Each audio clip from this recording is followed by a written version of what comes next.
Leo XIV, May 8, 2025. At 69, the first American pope came with deep missionary roots and years in Rome, where he led the Vatican office that helps choose bishops around the world. Francis, March 13, 2013 to April 21, 2025. Born Jorge Mario Bergoglio in Argentina in 1936, Francis took on tough battles inside the church, pushing for change and leaving behind a legacy that won't be easy to follow. Benedict XVI, April 19, 2005 to February 28, 2013. Born Joseph Aloysius Ratzinger in Germany, Benedict XVI's papacy came to an end with a resignation due to health issues. He died aged 95 on December 31, 2022. John Paul II, October 16, 1978 to April 2, 2005. Born Karol Wojtyła in Poland, he broke a 455-year tradition as the first non-Italian pope and became one of the most influential popes in history. John Paul I, August 26, 1978 to September 28, 1978. Born Albino Luciani in Italy, he served just 33 days before passing at age 65. His sudden death marked one of the shortest papacies and led to a rare year of 3 popes. Paul VI, June 21, 1963 to August 6, 1978. Born Giovanni Montini in Italy, he carried forward the Second Vatican Council and put its reforms into action. In 1970, he also became the first pope to visit Australia. John XXIII, October 28, 1958 to June 3, 1963. Born Angelo Roncalli in Italy, he's best remembered for calling the Second Vatican Council, a bold move that reshaped the modern church. Pius XII, March 2, 1939 to October 9, 1958. Born Eugenio Maria Giuseppe Giovanni Pacelli in Italy, he was the second pontiff to use the radio, delivering almost 200 broadcast speeches in different languages to promote peace and decry violence. Pius XI, February 6, 1922 to February 10, 1939. Born Achille Ratti in Italy, he became the first pope to rule over the new Vatican City-State in 1929. He clashed openly with Mussolini, and the tension between them was no secret. Benedict XV, September 3, 1914, January 22, 1922. Born Giacomo della Chiesa in Italy, his papacy unfolded during World War I. He spent those years pushing for peace across Europe, and only after the war could he focus fully on church affairs. Pius X, August 4, 1903, August 20, 1914. Born Giuseppe Sarto in Risa, then part of the Austrian Empire, he was a firm conservative who focused on defending traditional church teachings. Strong in faith and principle, he was later declared a saint in 1954. Leo XIII, February 20, 1878, July 20, 1903. Born Vincenzo Gioacchino Raffaele Luigi Pecci in Italy, he directed the Catholic Church for 25 years, dying at 93 in Rome. He was regarded as, somewhat, an advocate for modern thinking, governments, science, and the social needs of the time. Pius IX, June 16, 1846, February 7, 1878. Born Giovanni Maria Mastai Ferretti in Senigallia, Italy, he was pope for over 31 years, making his the longest papacy in history. He convened the First Vatican Council, which defined the doctrine of papal infallibility, and faced the loss of the Papal States to the unification of Italy. Gregory XVI, February 2nd, 1831, June 1st, 1846. Born Bartolomeo Alberto Capillari in Belluno, Italy, he held the papacy for over 15 years. His reign was characterized by a strong opposition to modernist ideas and a commitment to preserving traditional church doctrines. Pius VIII, March 31st, 1829, November 30th, 1830. Born Francesco Saverio, Maria Felice Castiglione in Cingoli, Italy, he served as pope for nearly 20 months. His short papacy dealt with the issues related to the Church's role in a rapidly changing political landscape. Leo XII, September 28, 1823, February 10, 1829. Born Annibale, Francesco Clemente Melchiorre, Girolamo Nicola della Genga in Genga, Italy. He led the Church for over 5 years. His tenure focused on restoring traditional values and strengthening the Church's spiritual authority. Pius VII, March 14, 1800, August 20, 1823. Born Barnaba, Niccolò Maria Luigi Chiaramonti in Cesena, Italy. He served as pope for over 23 years.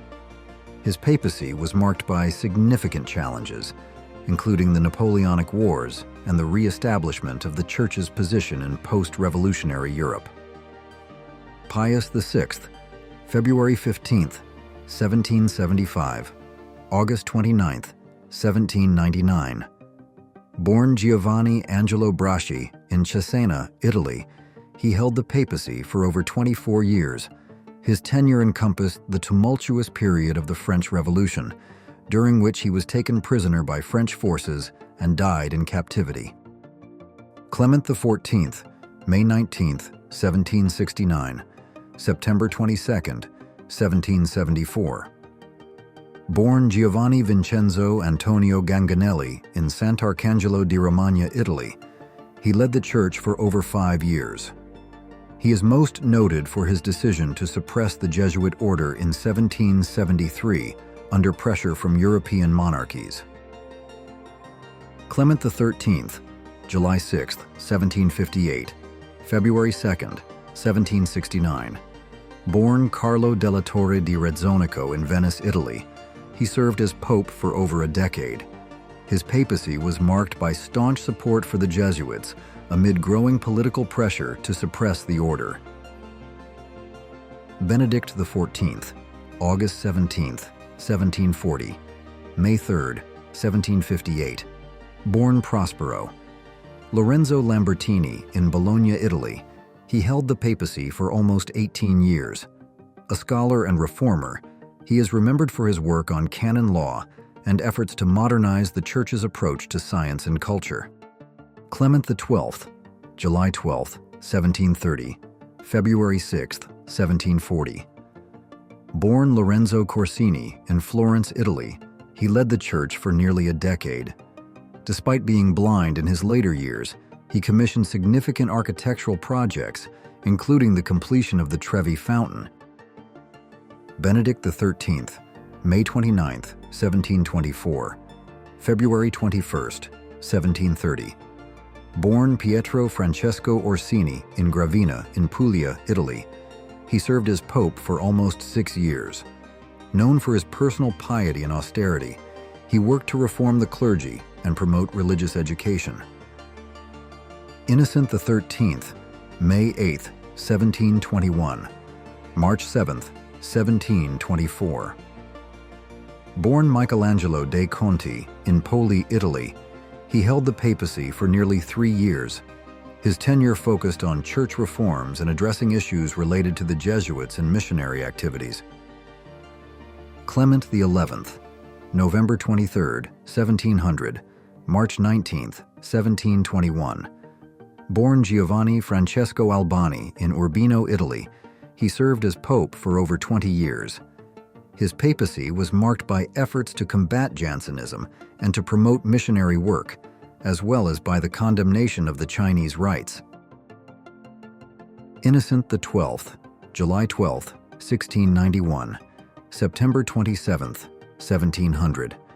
Born Antonio Pignatelli in Spinazzola, Italy, he led the church for over 9 years. His papacy was noted for reforms aimed at reducing nepotism and for promoting the welfare of the poor. Alexander VIII, October 6, 1689, February 1, 1691. Born Pietro Vito Ottoboni in Venice, Italy, his papacy lasted over a year. He focused on charitable works and attempted to resolve conflicts with France. Innocent XI, September 21, 1676, August 12, 1689. Born Benedetto Odescalchi in Como, Italy, he served as pope for nearly 13 years. He is remembered for his moral reforms and for opposing the absolutism of Louis XIV of France. Clement X, April 29, 1670, July 22, 1676. Born Emilio Altieri in Rome, Italy, he held the papacy for over 6 years. His tenure was marked by efforts to combat nepotism and to promote missionary work. Clement IX, June 20, 1667, December 9, 1669. Born Giulio Rospigliosi in Pistoia, Italy, he served as pope for over 2 years. His papacy focused on diplomacy and efforts to reconcile with various European powers. Alexander VII, April 7, 1655, May 22, 1667. Born Fabio Chigi in Siena, Italy, he led the church for over 12 years. He was known for his patronage of architecture and for addressing issues related to Jansenism. Innocent X, September 15, 1644, January 7, 1655. Born Giovanni Battista Pamphilj in Rome, Italy, he served as pope for over 10 years. His papacy dealt with the aftermath of the 30 Years' War and internal church reforms. Urban VIII, August 6, 1623, July 29, 1644. Born Maffeo Barberini in Florence, Italy, he held the papacy for over 20 years.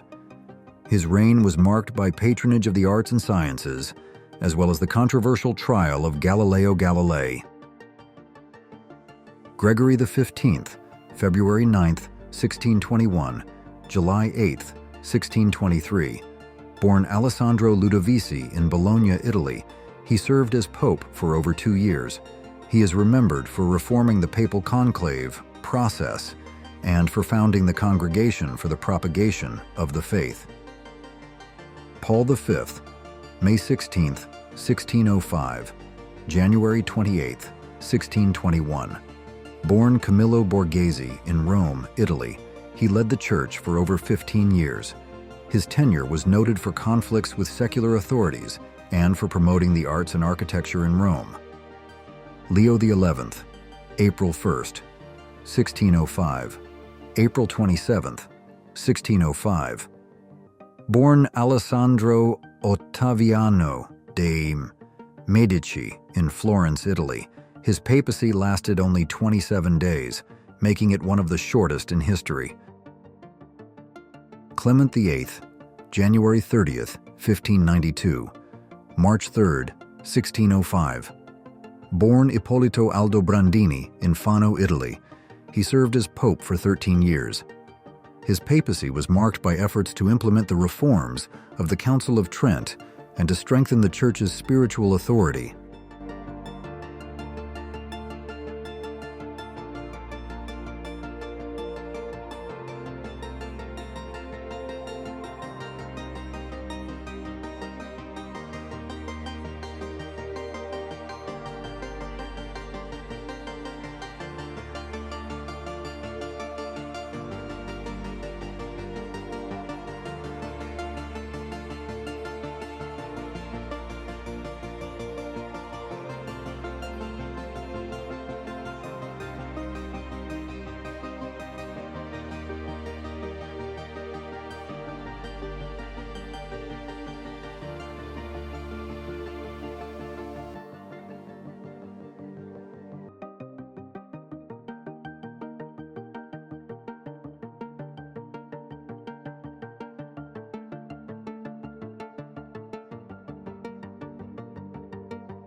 For the first time in 2,000 years, an American has been elected Pope. But how did we get here? From wartime leaders to reformers and reluctant resignations, the last century of papal history is filled with powerful stories. Let's uncover the surprising journey of the modern papacy and the men who shaped it. Pope Leo XIV, the first American pope in 2,000 years of Catholic history. For the first time in 2,000 years, an American has been elected to the papacy.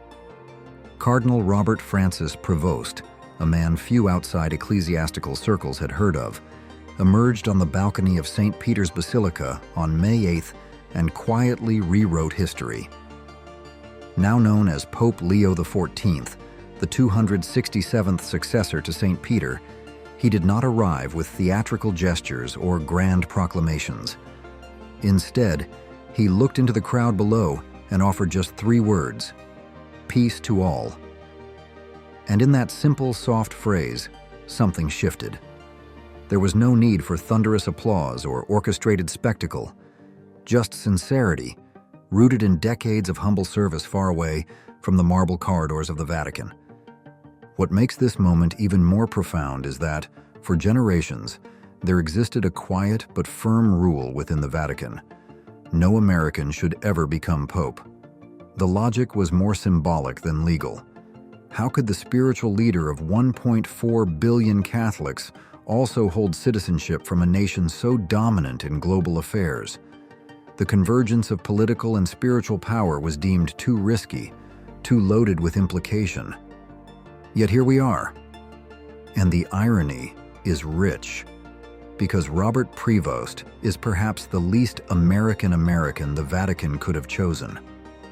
Born in Chicago, Illinois, Prevost could have followed a well-worn path through U.S. diocesan politics or academic institutions, but instead, he went south, way south. He spent over 3 decades in Peru, serving in Trujillo, and later becoming the Bishop of Chiclayo. He lived among the poor, prayed with them, worked beside them, and became a part of their lives. To many Latin American clergy, he wasn't a foreign visitor. He was one of us. That sense of rootedness, of mission beyond borders, defined his life long before white smoke announced it to the world. What makes his rise even more compelling is how unexpected it was. He wasn't a Vatican insider in the traditional sense. He avoided media attention, declined interviews, and rarely made public statements. While others built public profiles, Prevost quietly built trust. He worked behind the scenes, and Pope Francis took notice. In 2023, Prevost was called back to Rome to lead one of the Church's most influential departments, the dicastery for bishops, responsible for appointing bishops across the globe. It was one of the clearest signs of trust from Pope Francis, who later appointed him president of the Pontifical Commission for Latin America, reinforcing his role as a bridge between cultures. But perhaps the most telling moment of Prevost's philosophy came in one of the most quietly revolutionary changes in modern church governance. Under his leadership, and with Pope Francis's blessing, 3 women were given voting rights in the bishop selection process, something that had never happened before. It was a move that signaled not just administrative change, but a deeper cultural shift toward inclusion, toward listening, toward shared responsibility. In a Vatican often seen as frozen in time, it was a breath of progress. And Prevost didn't boast about it. He just made it happen. Those who know him describe a man of gentle conviction. Former classmates from his seminary years recall someone always calm, always listening, with a wry sense of humor. In Chiclayo, he was known for sharing breakfast with local priests every morning after prayer, often chatting casually, always asking questions, always remembering names. There's something old-fashioned and deeply human about that kind of leadership. Not grand, not flashy, just consistent presence. So how did someone like this become pope? The answer, perhaps, lies in the very nature of what people are yearning for now. In a world filled with noise, division, conflict, and spectacle. Perhaps the cardinals were looking for a different kind of leader, someone who doesn't dominate the room, but elevates those around him. Someone who doesn't seek the spotlight, but shines it where it's needed most, on the suffering, the forgotten, the everyday faithful who hold the church together in silence. And that's what Prevost brings to the papacy. Not the ambition of empire, but the spirit of mission. Not the pursuit of power, but the pursuit of peace. In many ways, he is a natural heir to Pope Francis, not just because of shared ideology, but because of shared geography of the heart. Both men know the poverty of the barrios, the warmth of community celebrations, the theology of presence. They understand that holiness is not found in vaulted ceilings alone, but in crowded kitchens, in makeshift altars, in whispered prayers said in fear and in faith. To call Pope Leo XIV simply the first American pope is true, but incomplete.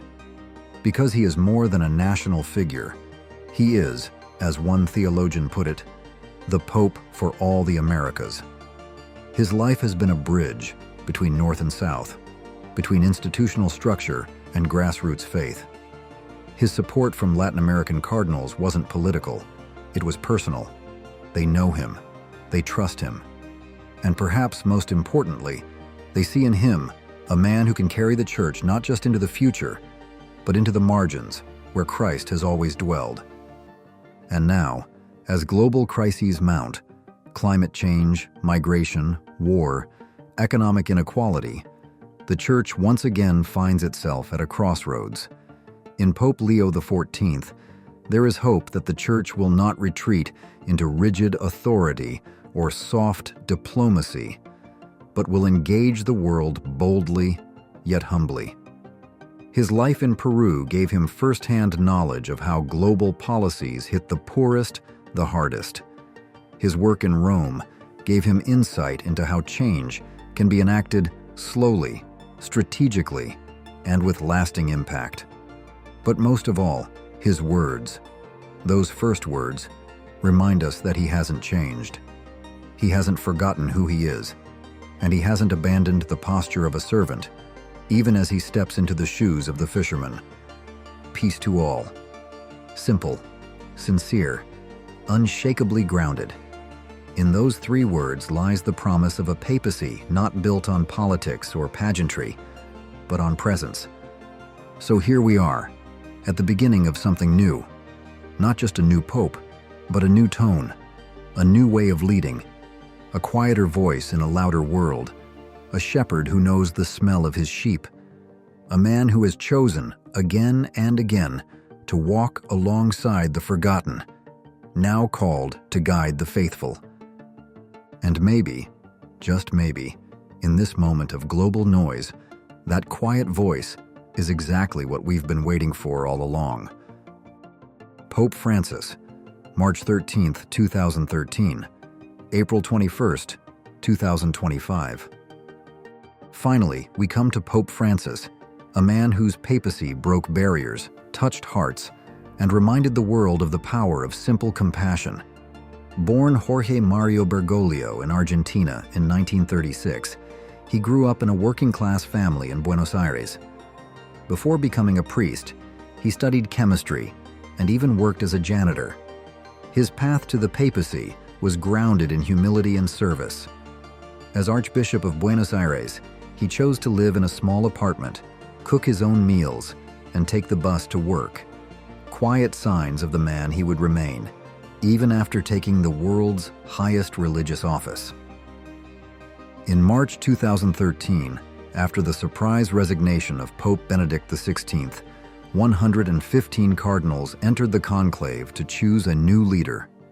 On the fifth ballot, Bergoglio was elected, and, when he stepped out onto the balcony of St. Peter's, he greeted the crowd simply and warmly. Taking the name Francis, he became the first pope from the Americas, the first Jesuit pope, and the first non-European pope in over 1,200 years. Francis quickly became known for his deep concern for the poor, reaching across religious lines and calling on the world to care for the earth, our common home. He often shunned luxury and called on church leaders to stay close to the people they served. He advocated fiercely for migrants, refugees, and those on the margins of society. His leadership style was one of listening, humility, and open dialogue, unafraid to wade into complex topics or challenge the church to grow. On April 21, 2025, Pope Francis passed away at the age of 88 after battling pneumonia. His death marked the end of a deeply transformative era. To many, he wasn't just a pope. He was a pastor, a peacemaker, and a friend of the forgotten. Pope Benedict XVI, April 19, 2005, February 28, 2013. Next, we come to Pope Benedict XVI, a man known as much for his brilliant mind as for the humility of his final act. He was born Joseph Ratzinger on April 16, 1927, in a small Bavarian town in Germany. Growing up during the rise and fall of Nazi Germany, Ratzinger saw firsthand how ideology could distort truth. That experience deeply shaped his lifelong commitment to faith, reason, and moral clarity. Over the decades, he became one of the Church's most respected theologians, eventually rising to lead the Congregation for the Doctrine of the Faith, the Vatican's chief office for defending Catholic teaching. After the death of John Paul II in 2005, 115 cardinals entered the conclave. It took just 4 ballots to elect Ratzinger as pope, clear proof of the respect he commanded. On April 19, 2005, he took the name Benedict XVI, honoring both Benedict XV, who worked for peace during World War I, and Saint Benedict, the father of Western monasticism. As pope, Benedict XVI focused on strengthening tradition, upholding doctrinal truth, and addressing the challenges of secularism in a rapidly changing world.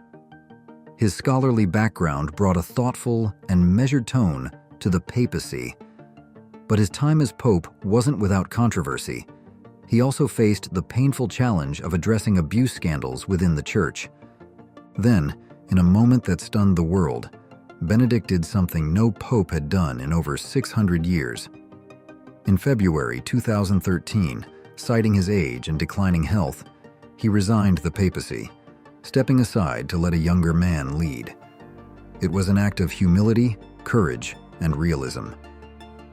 Benedict XVI passed away in 2022 at the age of 95. He leaves behind a legacy of intellectual depth, gentle leadership, and a decision that reshaped the modern papacy. Pope St. John Paul II, October 16, 1978, April 2, 2005. Few figures of the 20th century captured hearts and headlines like Pope John Paul II. Born Karol Józef Wojtyła on May 18, 1920 in Wadowice, Poland, he grew up in the shadow of war and loss. He lost his mother as a child, his brother as a teen, and his father before he turned 21. But through those hardships, his faith only grew stronger. Before becoming Pope, Wojtyła was a philosopher, playwright, priest, and Archbishop of Krakow. He quietly resisted communist oppression in Poland, speaking out for human dignity and religious freedom. His courage and intellect caught the attention of church leaders around the world. In October 1978, following the sudden death of Pope John Paul I, the Church entered its second conclave that year. It took 8 ballots to reach a decision. With votes split among Italian candidates, Wojtyła emerged as a compromise choice, and a historic one. On October 16, 1978, he became the first non-Italian pope in 455 years, taking the name John Paul II. What followed was an epic papacy that spanned more than 26 years, one of the longest in church history. He became known as the Pilgrim Pope, traveling to 129 countries, reaching out to the faithful, the curious, and even those who opposed the church. He created World Youth Day, inspiring new generations. He canonized and beatified more saints than any pope before him, spotlighting examples of holiness from every corner of the globe. He also played a crucial role in the fall of communism, especially in his native Poland, where his presence emboldened the people and weakened the grip of the Soviet regime. John Paul II stood firm on traditional church teachings, but always with a message of hope, human dignity, and unwavering love. He died on April 2, 2005, mourned by millions. Even today, his legacy continues to ripple across the world.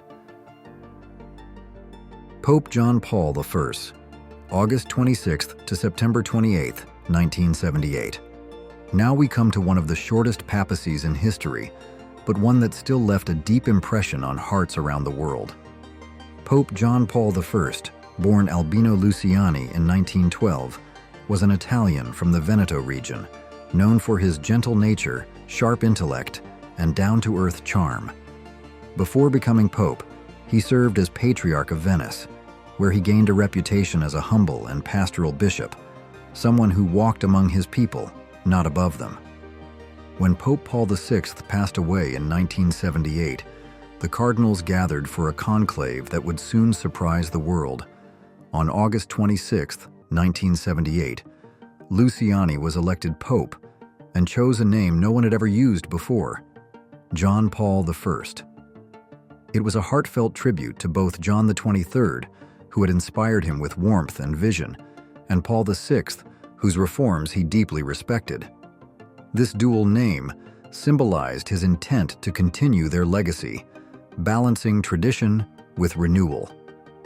From the moment he stepped out onto the balcony at St. Peter's, people took to him instantly. His smile was radiant. His manner was kind. He refused the traditional papal coronation and chose a simpler installation ceremony, signaling that his would be a more pastoral, approachable papacy. But tragically, just 33 days later, Pope John Paul I died suddenly in his sleep. The world was stunned. His death, on September 28, 1978, sparked grief and many questions. Though his time was short, his message was clear. The Church needed compassion, simplicity, and a shepherd's heart. In just over a month, he reminded the world that joy and humility have a place even in the highest office. Pope Paul VI, June 21, 1963, August 6, 1978. Let's now look at Pope Paul VI, a man who didn't start the revolution, but made sure it didn't lose its way. Born Giovanni Battista Montini in 1897 in northern Italy, he came from a devout Catholic family and was marked early on by a blend of intellect and humility. Before becoming pope, Montini served as the Archbishop of Milan, one of Italy's most important and active dioceses. He was known for his pastoral care and deep concern for workers and the poor, qualities that would shape his papacy. In 1963, following the death of Pope John XXIII, a conclave was held. It lasted 3 days, with 80 cardinals voting. Giovanni Montini was elected as the next pope, taking the name Paul VI, a nod to Saint Paul, the tireless missionary who spread Christianity across the world. His election came during the Second Vatican Council, a transformative moment for the Church that John XXIII had begun.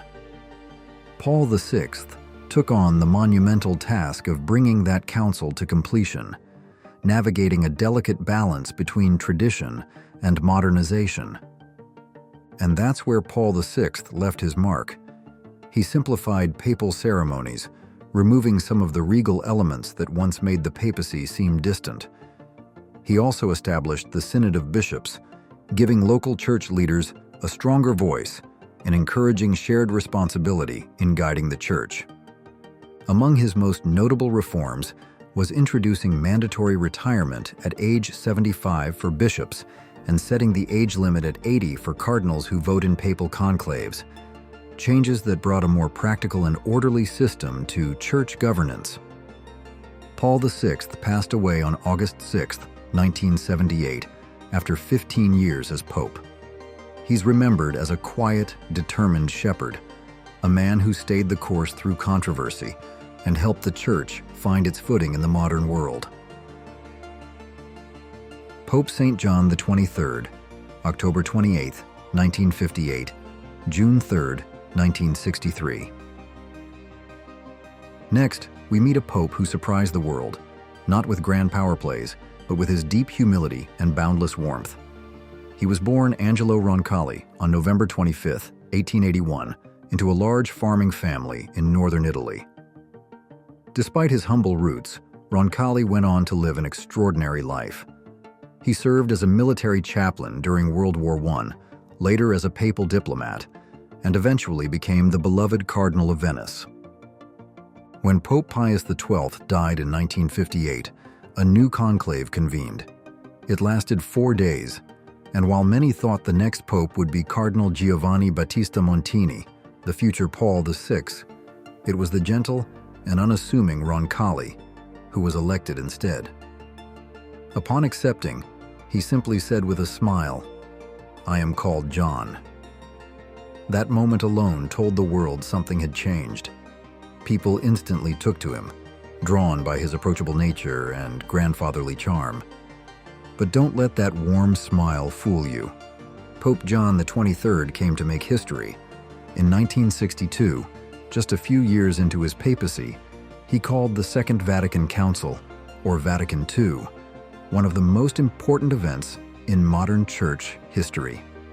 His goal was simple, yet revolutionary: to update the church and open dialogue with the modern world. The council went on to reshape everything from the language of the Mass to interfaith relations and religious freedom. Sadly, John XXIII died of cancer in 1963 before the council concluded. But his legacy endured. He is often remembered as the Good Pope, a man who reminded the world that kindness, vision, and courage could walk hand in hand. He didn't just change church policy, he changed hearts. Next up is Pope Pius XII, a deeply complex figure who led the Catholic Church during one of the most devastating chapters in human history, World War II. He was born Eugenio Pacelli in 1876 into a noble and well-connected Italian family with strong ties to the Vatican. From the start, Pacelli was a man of intellect and diplomacy. He was trained in law and theology and quickly rose through the Church's ranks. By the early 20th century, he was serving as nuncio to Germany, where he witnessed firsthand the brewing tensions that would eventually explode into war. Later, he became Secretary of State, essentially the Vatican's top diplomat, before being elected Pope. When Pope Pius XI passed away in 1939, a conclave was called. It was remarkably swift. Just 2 ballots were needed, and on March 2, 1939, with 63 cardinals voting, Eugenio Pacelli was elected and took the name Pius XII. His papacy began just months before Hitler invaded Poland, plunging the world into war. Pius XII faced an agonizing challenge: how to guide the Church and promote peace without drawing retaliation that could cost lives. While his public stance appeared neutral, behind the scenes, he was anything but passive. He worked through secret channels to assist Jews and other victims of Nazi persecution, providing shelter in monasteries, issuing false baptismal papers, and directing aid where he could. He also took to the airwaves, delivering nearly 200 radio addresses to urge peace, human dignity, and Christian unity across a shattered Europe. Pius XII died in 1958, having led the Church through a time of unprecedented global trauma. Though his legacy is still debated by historians, many agree on one thing: he was a pope who carried the moral weight of a broken world on his shoulders, often in silence, but always with purpose. Pope Pius XI, February 6, 1922, February 10, 1939. Let's turn now to Pope Pius XI, a man of deep intellect and surprising courage who guided the Catholic Church through a time of political turmoil and transformation. He was born Ambrogio Damiano Achille Radi on May 31, 1857, in the Lombardy region of northern Italy. From an early age, Radi showed a love for learning. He became a respected scholar, especially known for his work with ancient church manuscripts and texts. But he wasn't just a bookish academic, he also had a sharp mind for diplomacy. He served as the apostolic nuncio to Poland, navigating the tensions of a post-World War I Europe, and later became Archbishop of Milan, one of the most important dioceses in Italy. When Pope Benedict XV died in 1922, the Church gathered once again to choose a new leader. The conclave lasted 5 days, and it took 14 ballots before a decision was made. Radi emerged as a compromise candidate, someone who could appeal to both the traditional and reform-minded factions within the Church. Interestingly, American cardinals weren't able to make it in time to vote, simply because of how long ocean travel took in those days.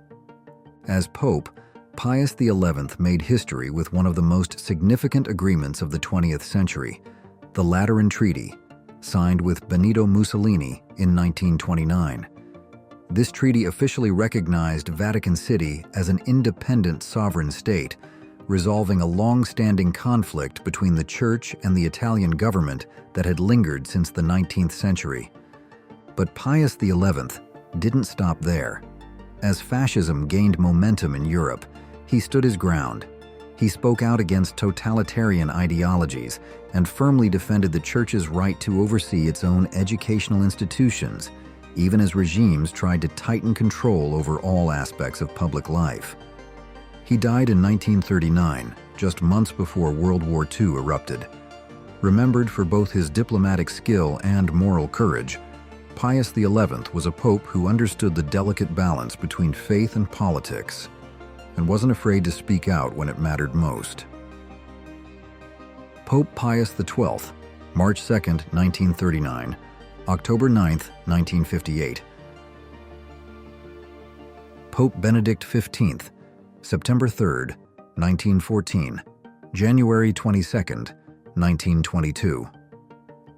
Now let's talk about a pope who stepped into the spotlight at one of the darkest moments in modern history, Pope Benedict XV. He was born Giacomo della Chiesa on November 21, 1854, in Genoa, Italy. Though he came from an aristocratic family, Giacomo chose a path of service over privilege. He studied both law and theology, earning a reputation as a brilliant scholar and a dedicated priest. Over time, he rose through the Church's ranks and was appointed Archbishop of Bologna, then made a cardinal in 1914. That same year, following the death of Pope Pius X, a papal conclave was called. 57 cardinals gathered, and after 3 days and 10 ballots, Giacomo della Chiesa was elected pope, taking the name Benedict XV. His election came just weeks after the start of World War I, a global catastrophe unlike anything the world had ever seen. Though he had no power to stop the war, Benedict XV made it his mission to promote peace and ease suffering. He called the war a senseless slaughter and tried multiple times to broker peace between the fighting nations, though his proposals were largely ignored. But what truly set him apart was his compassionate action. He organized relief efforts for wounded soldiers, arranged prisoner exchanges, and even helped feed civilians suffering from starvation, regardless of which side they were on. In 1917, amid the chaos of war, he made a lasting mark on the Church by issuing a new code of canon law, a sweeping reform that organized and modernized church law for the first time in centuries. He died in 1922 from pneumonia, worn down by years of spiritual leadership during one of humanity's greatest crises. To this day, Benedict XV is remembered as a pope of peace, charity, and legal reform, even if his pleas fell on deaf ears during the war. Pope St. Pius X, August 4, 1903, August 20, 1914. Let's take a look at one of the most influential popes of the 20th century, Pope Pius X, a man whose roots were as humble as his heart was devoted. Born as Giuseppe Melchiorre Sarto on June 2, 1835, in a small village in northern Italy, Pius X came from a modest background. His father was a postman, and young Giuseppe knew the meaning of hard work early on. He was ordained a priest in 1858, and from there, his rise through the church was steady. He became Bishop of Mantua, then was appointed Patriarch of Venice, gaining a reputation for being deeply spiritual, approachable, and fiercely committed to the church's traditions. In 1903, after the death of Pope Leo XIII, a conclave was held to elect a new pontiff. It lasted 5 days, with 62 cardinals in attendance. Although Cardinal Mariano Rampolla was the favorite, his candidacy was blocked, allegedly due to opposition from the Austro-Hungarian Empire. On the 7th ballot, Sarto was elected with the required 2/3 majority, becoming Pope Pius X.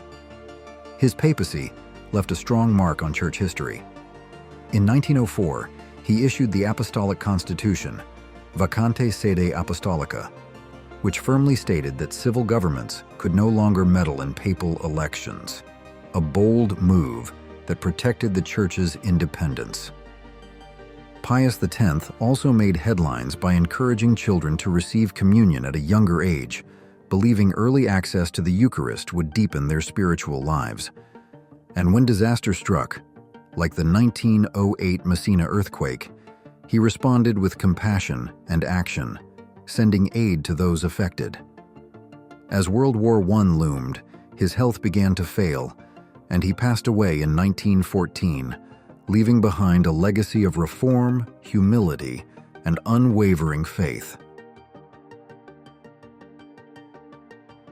From saints to scholars, reformers to rulers, each pope played a part in shaping not just the church, but the world. Their stories remind us that faith, leadership, and history are deeply intertwined. If you enjoyed this journey, don't forget to like, share, and subscribe for more stories that bring the past to life. Thanks for watching.